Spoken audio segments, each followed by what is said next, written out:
Ako si Amdan Tarusan Baulo Naitalaga sa katungkulan bilang isang chapter president bilang isang katungkulan ng chapter president ng Mabalacat City ng Mabalacat City ay taos-pusong nanunumpa ay taos-pusong nanunumpa na tutuparin ko ng buong katarungang husay, ng buong katarungang husay, katapatan sa abot ng aking makakaya, sa abot ng aking makakaya, ang tungkuling, na ang tungkulin, nakaatang nakaatang at iba pang panuntunan at iba pang panuntunan, kalakip sa pamantayan, kalagip sa panantayan, pribilehiyo pribilehiyo at limitasyon at limitasyon na ayon sa kapisanan na ayon sa kapisanan ng Salam Police Advocacy Group. ng Salam Advocacy Group. Salam Police Advocacy Group. Salam Advocacy Group. Salam Police Advocacy Group. Salam Police Advocacy Group.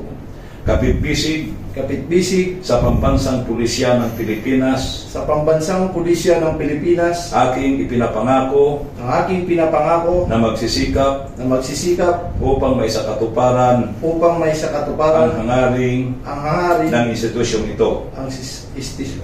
Hangarin ng institusyong ito. Ang hangarin ng institusyong ito. At kusa kong babalikatin At kusa kong babalikatin ang mga tungkulin, ang mga tungkulin, kaakibat ng walang anumang pasubali ng anuman walang pasubali o hangaring umiwas o hangharing umiwas tungo sa kapakanan tungo sa kapakanan ng mamamayan, ng mamamayan, bayan, at ng dakilang tagapaglikha. at ang dakilang tagapaglikha. Kasiyahan nawa ako ng Allah. Kasiyahan ako ng Allah. Masyaallah. Congratulations. Thank you po. Congrats.